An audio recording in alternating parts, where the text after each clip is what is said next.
today. She really crashed her head into the wall. My daughter has a severe form of Tourette's. My tics are bad. Your tics are bad today? Please help me. They're fighting to save their daughter. My son is afraid of his sister. Sarah, don't! And their family. She just destroys anything that's around. She asks me if she'll get better, and I say I don't know.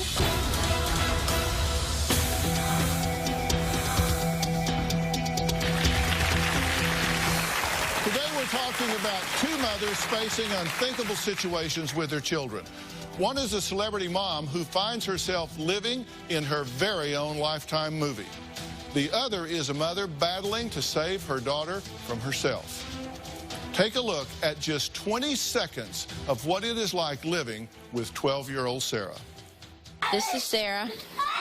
She's kicking us and beating the crap out of us. She says her tics are bad. It's not what we need. No, she's headbanging.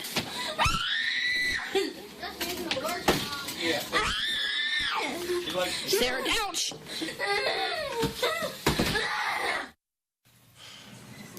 Now imagine dealing with that 24 hours a day, 7 days a week, erupting at any time for the past 10 years. Now we're going to talk to Sarah and her family later in the show, but first, actress Kelly Rutherford. She is facing every parent's worst nightmare, a bitter custody battle with someone who now lives nearly 5,000 miles away in another country. She says the fight has left her heartbroken and bankrupt. Gossip Girl star Kelly Rutherford's bitter custody battle. Kelly Rutherford said she's been reduced to a visitor in her children's lives. This, the latest in a several years-long custody battle with ex-husband Daniel Giersch. Giersch is a citizen of Germany, and after his visa was revoked, he can no longer enter the U.S. So in order for them to maintain a 50-50 caretaking split, the judge ruled the children, both American citizens, must stay in France.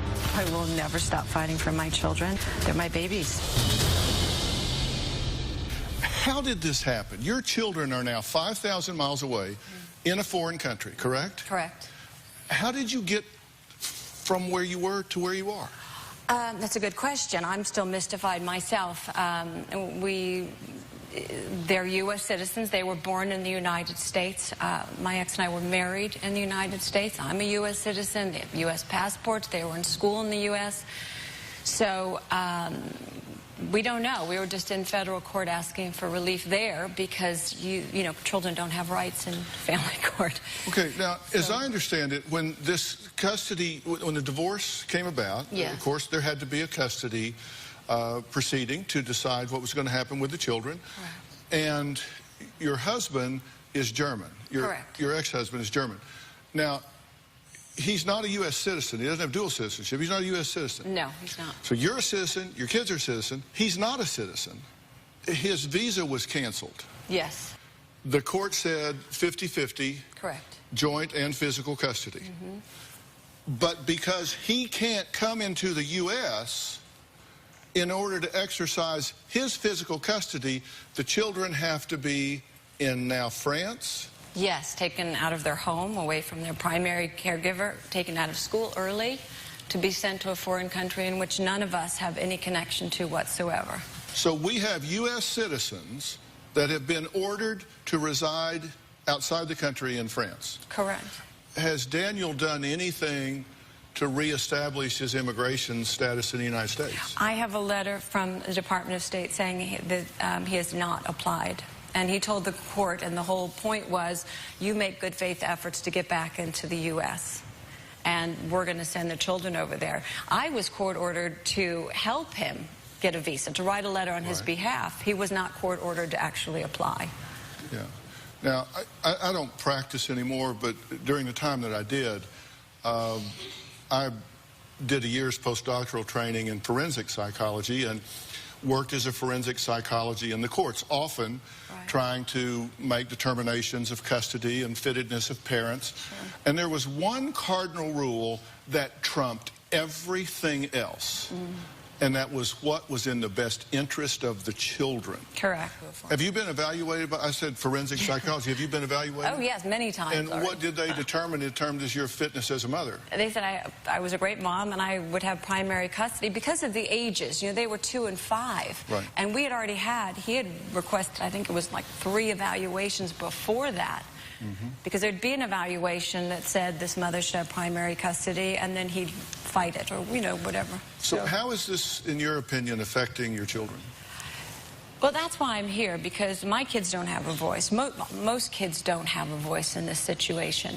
So they're very confused by the whole thing, and as they get older, they're more confused. So it's very perplexing. We just don't understand it. They love their dad. You know, and I've always wanted them to have a relationship with their father. I would not have ever wanted it to be this way. So this is challenging for me as a parent, because I want us to co-parent. I want my kids to be okay. And since day one, I wallowed into court 4 months pregnant with the 2-year-old, and I said, I don't want any money. I just want what's in the best interest of my kids. Right. So, and to see them you know, having suffered through this has been very challenging. Do they say they like going to stay with their father? You know, they love their dad, but they also are confused as to why they're in France. They know they're U.S. citizens. They would like to be with both of us in one place, you know, and the only way to really accommodate that is for him to get his visa renewed. We asked for Daniel to participate. Correct. We asked for a statement. And Daniel's attorney did provide a statement, which reads in part, Daniel continues to put his personal emotions aside and has decided to continue to not engage in any destructive public media campaign. Keeping quiet is sometimes a tough but important responsibility for Daniel in order to protect the party's children. Now, you can read the entire statement at drphil.com. I'm not trying to short shrift it. It's just a longer statement. Does Kelly have any options at this point? Well, we're going to find out. And later, a young girl and a loving family being held hostage by Tourette's syndrome.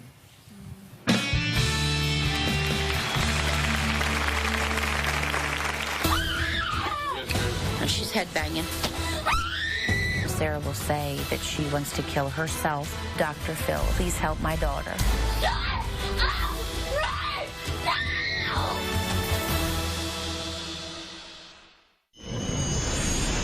Had the children ever been in France before this?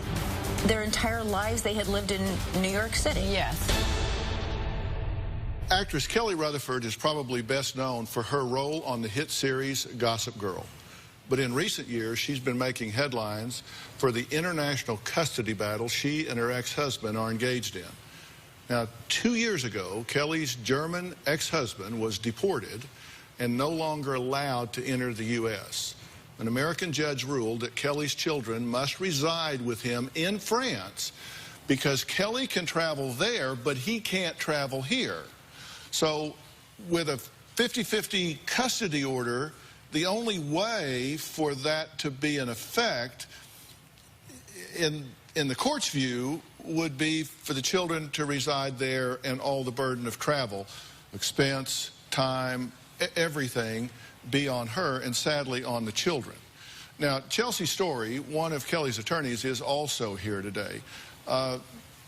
Chelsea, could you believe this when you got involved and read these proceedings? No, I could not, Dr. Phil. I was following it before I represented Kelly, and I was blown away. I, like a lot of the people who read it, think perhaps Kelly had done something. Perhaps she was unfit. When I read the documents from the court, by the judge's own account, Kelly is a wonderful mother. By the judge's own account, she has done everything she can to care for these children, being the primary caretaker. We are confused, and we find it very interesting that the children's rights appear to have been completely disregarded, and the best interest was not asserted by the courts when they made their decision to send these U.S. citizen children out of the country. Yeah, by the way, he's not French. They're not French. Why France? What? He asked to be in Monaco in France. He's a resident of Monaco, a German citizen and a resident of Monaco. Mm-hmm. First off, let me be very clear. You've said nothing here to disparage him. You're not. You've said he's a good father. Children love him. Yeah. You don't have any concerns or issues about that, about him being in their lives. Mm-hmm. Your concern is issue that they have been sent from their home country 5,000 miles away from you, and a tremendous hardship on them and on you as their mother. I mean, that's... Look, I mean, to put kids through this, is to watch your children go through this is an excruciatingly painful thing. I mean, I look at what the suffering and the pain that my children have been through. And how can you not be a voice for your children and all the other children that are going through this? I mean, that's why I started the Children's Justice Campaign, is I thought at least I can do something with the little bit of fame that I have to get out there and say, you know what, this happened to me, and this is what my children have gone through. And I hope that I can hopefully save a lot of other children from having to go through this. What is your perfect outcome here? What would you like to see happen? Well, I'd love to see him get his visa and come back to the U.S. and let's co-parent and be great parents. So if he would just do that, then this would eliminate a 5,000-mile gap. It would allow your children to grow up and mature in their home country, and allow the two of you to co-parent more actively instead of so remotely. You're hanging in there, and there's a lot of mothers out there screaming at their television sets right now, I'm sure. And I appreciate the fact that you haven't spoken negatively about him, acknowledged that he's a good father. I tell people all the time, you take your disputes to court, you're inviting the government into your lives, and you never know what he or she behind that bench is likely to do. That's right. Oh, thank you so much. Thank you so much. All right, next, she threatens us on a daily basis. She curses at us constantly. She kicks us, slaps us in the face, punches us in the stomach, and punches herself until her own eyes are swollen shut. That's exactly what our next guest says that their 12-year-old daughter is going through each and every day. We'll be right back.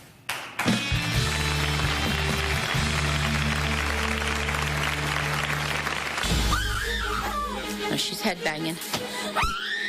My 12-year-old daughter, Sarah, she beats us up constantly. Sarah, ouch! Cursing and kicking. I'm afraid that she'll take her own life.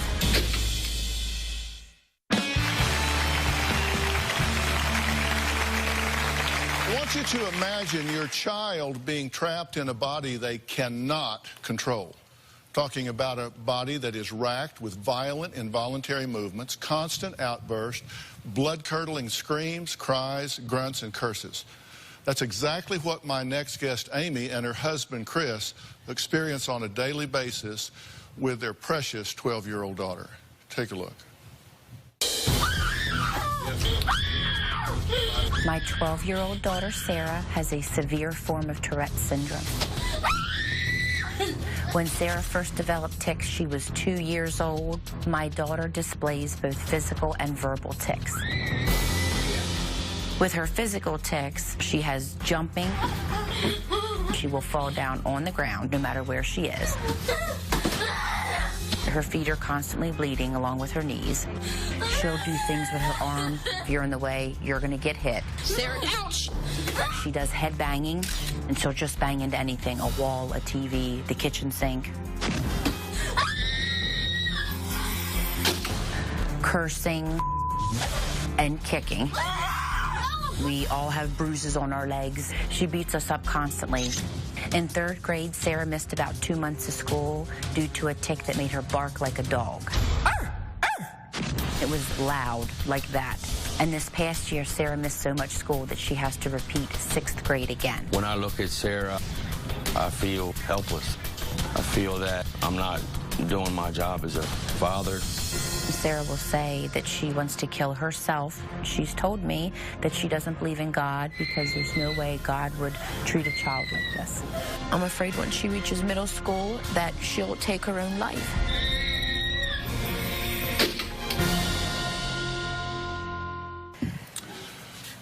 I know that the two of you live with this every day, but I know it's also very difficult to watch, right? I mean, how do you feel when you watch what she's going through? I hate to watch it, and I feel very bad for her. And sometimes we talk about that maybe we shouldn't have even had children because of this. Okay, Sarah's 12. Yes. And you've tried what? Everything. Different therapies, all kinds of medicine, in and out of different hospitals. Everything. We've been everywhere. Well, while traveling to be here today, Sarah developed a new tic. Take a look.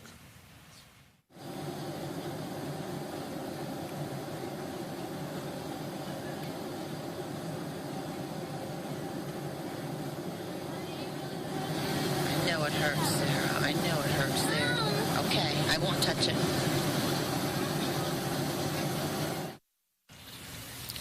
Okay, so this is something that had not shown up until this trip. And we do know that oftentimes stress and anxiety can exacerbate the expression of the tics and the involuntary movements. Do you think the stimulation of the trip, the moving around, did that have something to do with it? Or do you think it was something else? I think she was just really stressed and anxious to come here.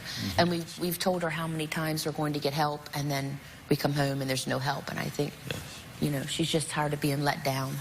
So take me through a day in the life here. As soon as we wake her up, the tics start, unless it's been a bad night and she's ticked all night through her sleep. So she wears knee pads all the time.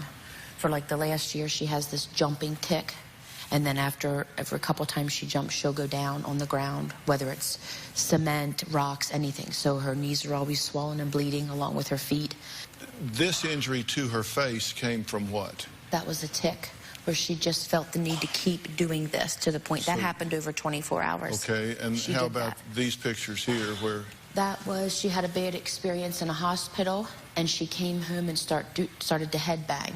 So she's butting her head against the wall. On everything. And you say when the outbursts start, is this a 2 or 3 minute tantrum, or is this something that can go much, much longer? It can go up to an hour. What happens if there's a weapon around? What happens? Is this like a steak knife or a fork or something sharp? What? You get hit with it. She stabbed us before with forks, a mechanical pencil in my leg. She stabbed her own eye, so she now eats with a spoon. I don't give her anything else. And I noticed with her head banging, at times it was repetitious, at other times it was a major hit. When we saw her doing that on tape, she really crashed her head into the wall, then hit the wall. I mean, she just destroys anything that's around at the time. The walls? Yeah. Next, Sarah isn't the only person in her family struggling with Tourette's syndrome. Plus, the toll this has taken on Sarah's younger brother, Logan. We'll be right back.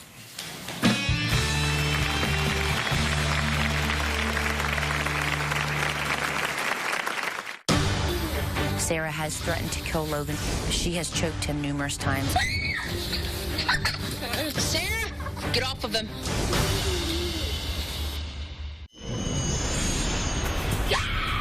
Things have just gotten so bad that I don't know what to do anymore. It's exhausting. We have tried everything.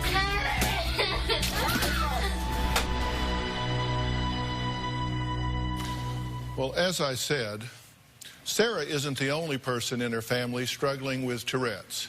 2 other people know firsthand what it's like to have the uncontrollable tics, the outburst, and the feelings of shame that seem to go along with the disease. Take a look. My husband and I also have Tourette's. I was diagnosed with Tourette's around the age of 11. I had 3 tics when I was younger. With my tics, I had eye blinking, and then I had another one where I would open my mouth really big as if to stretch it, and I had to hold it a couple of seconds. And then I also had this where I would snap my wrists. There is no comparison with Sarah. She is worse. By the time I graduated high school, my tics were almost completely gone. I was diagnosed, I believe I was 6 years old. I twitched my head, stretched my neck, stretched push my mouth. I'd yell. At one point, my tongue would hang out, and I'd drool. It was very hard to stay focused when I was in school. And the kids, they were cruel. By 9th grade, I had quit school. I just couldn't deal with it anymore. When I look at Sarah and I realize how much more severe she is than I was, and I just feel really bad. So both of you had this disorder to some degree or another, but never to the level that your daughter's experiencing now, correct? Exactly. Knowing that you both had this, did you ever consider what you said, that maybe you shouldn't have had children? We talked about it, but I've always wanted to have children, and Chris did too. We didn't think it would be this bad, you know. And it supposedly skips generations, so we were hoping to get lucky. When she said to you that she would rather just die than suffer through this, what do you say to yourself when your daughter says that to you? I tell her that I understand and that I love her. I just hug her. She asks me if she'll get better, and I say I don't know. And I say I'm trying everything, you know. Y'all are to the point that it's straining the marriage, which I can certainly understand, just with stress, but that's not really your focus. The marriage is not your focus right now. You're trying to save your daughter's life. Right. Sarah has an 8-year-old brother, Logan, and he does not have Tourette's yet, but he suffers right along with Sarah. Let's hear from him what his world looks like. My son Logan is 8 and is afraid of his sister. From the day he was born, she's really been nasty to him. Sarah has threatened to kill Logan on numerous occasions. She has choked him numerous times. The first time I saw this happen, I came out of the kitchen and she had both her hands around his neck. Sarah, get off of him. Sarah, don't! Right away, I'm thinking she could kill him. Our son Logan, he worries about his sister. The stress is starting to get to him. With Logan, he has had some tics off and on, not bothering him in any way. And Logan loves his sister so much. The other night, her tics were bad, and she wanted somebody to rub her back and legs. I heard him say, "I love you," and he went up and he did all of that for her until she fell asleep. Want my sister to get help because she's having a bad life. She's a nice person. I let her play on my tablet. Like the one night I gave her the massage to make her fall asleep. With Logan being so little, I do feel bad for him because this is his childhood, and I feel we're missing out on things we could be doing with him.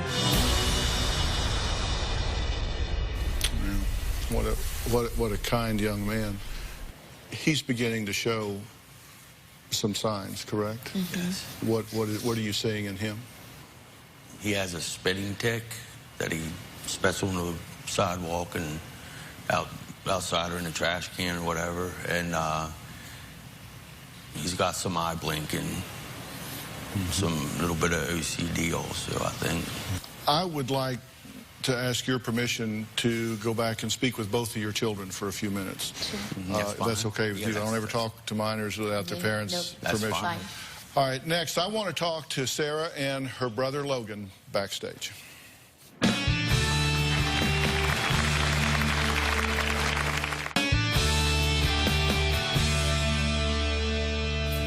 I'm about to go into the green room to meet first with 12-year-old Sarah, who has struggled with a severe case of Tourette's syndrome since the age of 2. I also want to meet her brother, who has been an unintentional punching bag for his big sister. He's a very brave young man, and I want to talk with him as well. Hi, Sarah. Hi. Dr. Phil. Hi. How are you? Good. Yeah? My tics are bad. Your tics are bad today? Do you think if I ask you to do something, you could do it for me? Would you try it? I want you to take a breath, and I want you to breathe in for like 3 seconds. I'll do it like. And then I want you to breathe out for the same amount of time.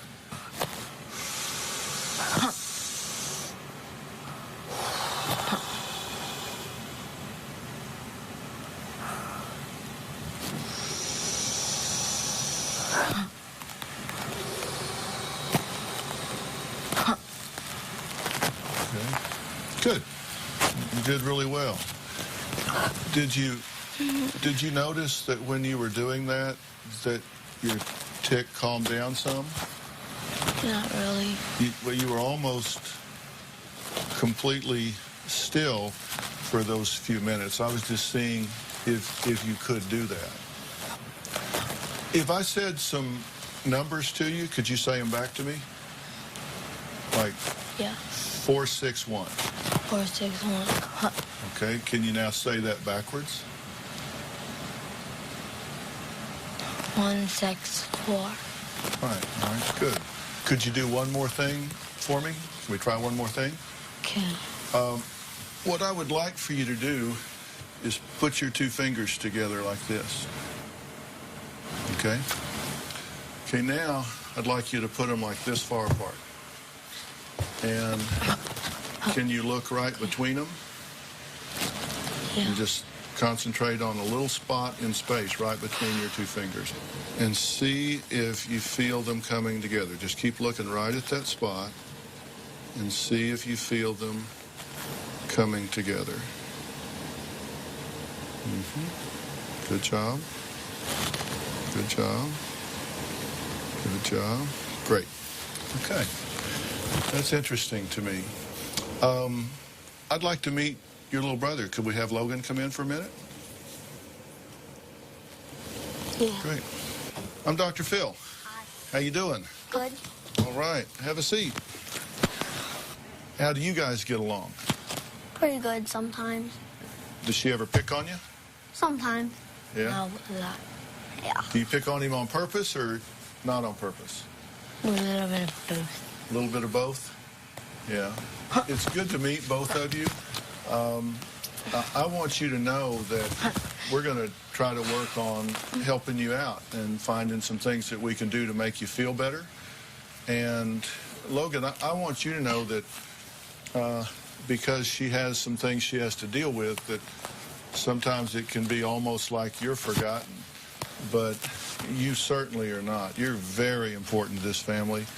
And your mother and father love you a lot. We've interviewed them and talked to them. And they just brag on you. Something terrible. They just think you're a great kid. And I want you to know you're really important to this family, and you're really important to Sarah in us helping this get this all worked out, okay? Okay. And we're going to do the best we can to see if we can't get you to feeling a little bit better, okay? Okay. Is there anything you'd like to ask me? Just that you could please help me. Please help you? Well, let me tell you, I've been working on this for several days, and I think we've got some things we're going to be able to do to help out, okay?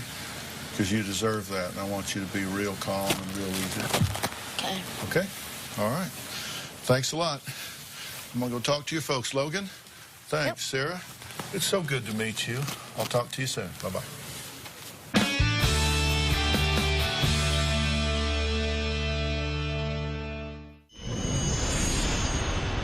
No.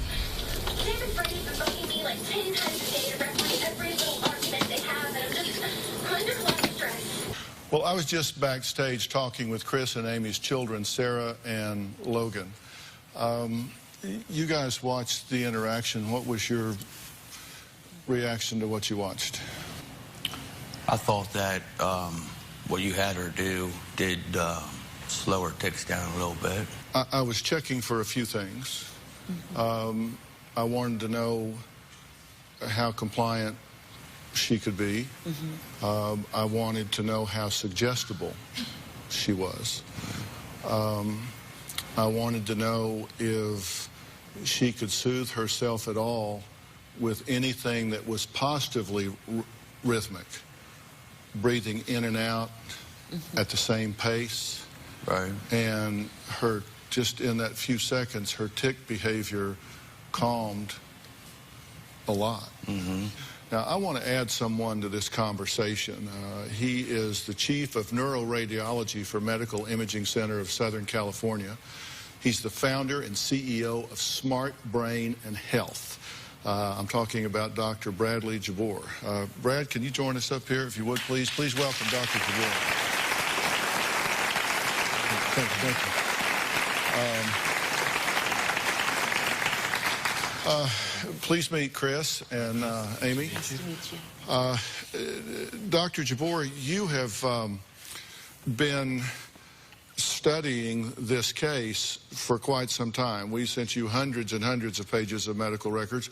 You and I have talked. We have met. We have talked. What do you think's going on here? This is a structural connectivity problem in the orbitofrontal area in the limbic corticostriatal system. A mouthful, but it means that the wires, the computer wires in the brain, some of the computers are firing incorrectly, and some of the wires are not working and conducting the messages properly. Okay, now one of the things that you are considering is having brain surgery with her, and this involves an implant, but this is a deep brain implant. Can you give us just a few sentences about this surgery, doctor? The surgery itself requires drilling into the brain, and then through a small incision, a device is placed into the deep mechanisms of the brain, which can be regulated to either stimulate or suppress brain activity. If you would, step over here with me and don't glaze over. I really want you guys to understand this. What we're seeing here is a three-dimensional image of the brain, right? Of the brain with the face, so that you can see the surface landmarks. Right. And then this is a cut through the brain, and it is cut this way, right? If you were cutting this way through the brain, correct? Yeah. And what we're seeing with the different colors denote pathways that run in different directions, right? Correct. Tell us what the green is front to back. Yeah, so these are the computer wires in the brain. The green are running front to back, the purple up and down, and the red left to right. Right. And so this is what, when we're saying this is a brain wiring problem, we're talking, when we say deep implants, at this level. Now, what we have here, if you can talk us through this a little bit, this is a brain that is having abnormal activity in terms of OCD and depression, correct? Correct. This area of the brain right here is showing us what? Well, it's showing hyperconnectivity, the area of the frontal area of the brain where a lot of our mood and ritualistic behavior when it's too active like that. So OCD type symptoms. When we look at this area over here, this is after what? After 30 treatments. It took a long time for this to happen, because usually we only treat for 25 treatments. It took 35 treatments, but both the behavior as well as the brain findings both subsided to a point where she became functional. Okay, now we're going to talk about what that treatment was in a minute, but this was totally non-invasive treatment, correct? Totally safe, biologically safe, non-invasive. Nothing surgical here, and what we're seeing is this area completely quietened down up here to a much more normal area. This patient was a completely different person. Yeah.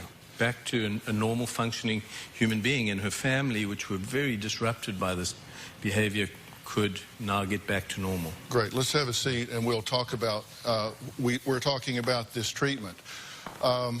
Basically, what are we talking about here in terms of this neuronavigation MRI-guided treatment? Well, first, we would have to clarify that Sarah truly had some of the comorbid components, which it looks like are in strong display from everything we saw today.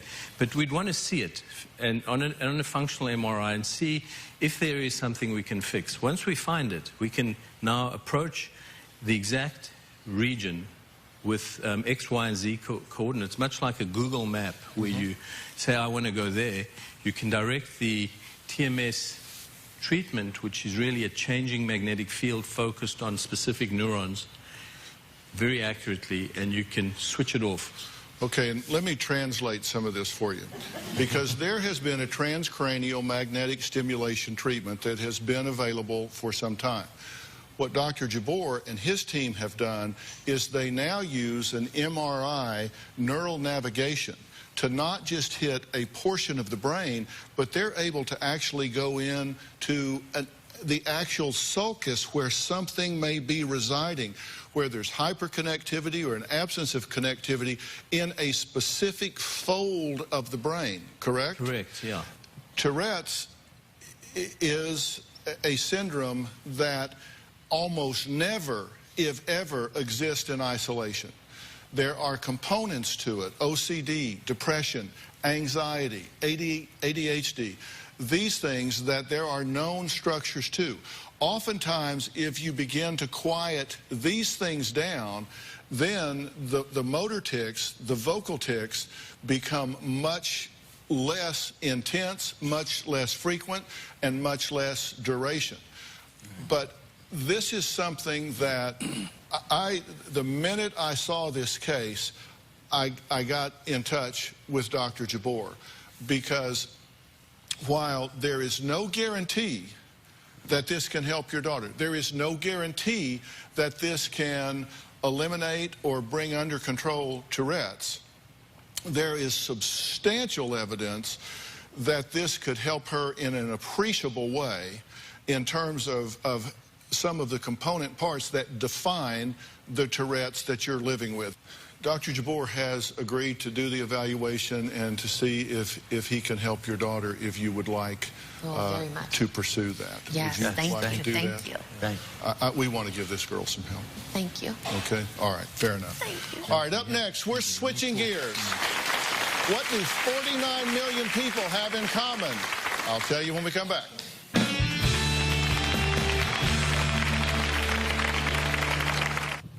For the past few years, I have partnered with Feeding America, a great organization that has helped feed millions of individuals and families through food banks which provide free food to those in need. Take a look. My name is Dan. I grew up in Boston, and I moved up here to Gloucester where I met my wife, Tam. We have 3 children. He had a mole. Turned out to be melanoma. Yeah. It's a 2-man team and one's down. Where do you go from there? The food pantry is such an important resource. I just think it's important for people to know that it's there. In 2007, the recession hit and we saw everything change. Everything vanished. Without a food bank, we would have a hard time. Said I'm thankful for food banks. My name is Thomas. And my name is Chrisette. We have 2 children and 1 on the way. I was planning on working while Tom was in school, but then my back went out completely. And then shortly after, I got pregnant. Our local food bank was able to step in and help us out. I just want to say thank you. Thank you very, very much.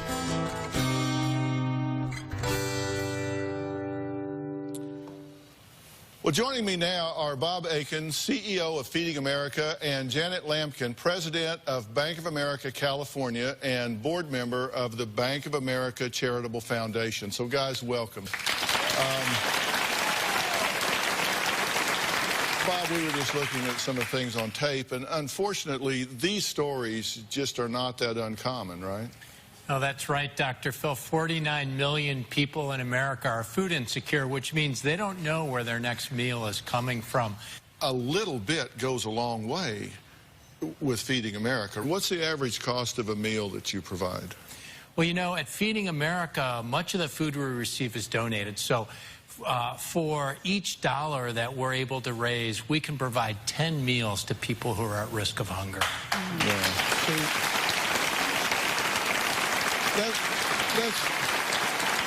That's what I mean. People say, you know, I don't have a lot to give, but every little bit helps. So tell us a little bit more about the Give a Meal program. Well, the Give a Meal is a great program. We've been partners with Feed America for 5 years, but this program is a program where we will match for every $1 individual contribution, $2 from Bank of America. So as you can see with that leverage, we go a long way.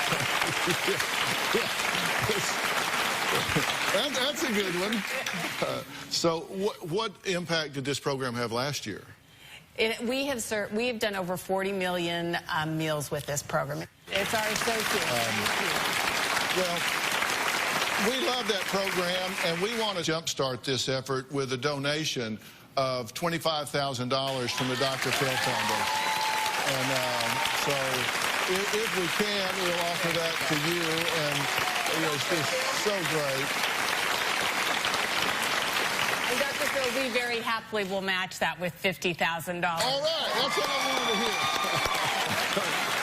For those of you watching at home, you can go to drphil.com or bankofamerica.com/give to donate. You can also give $10 by texting FEED to 32333. Any donations for Give a Meal that you send to the Dr. Phil Foundation now through October 6th will be matched 2-to-1 by Bank of America. All right? So we're going to try to get up there with you. All right, guys, I'd like to thank all of my guests for being here today, especially Bob Aiken and Janet Lampkin. We'll see you next time. Guys, thanks so much. Thanks so much. Good job, guys. Appreciate it.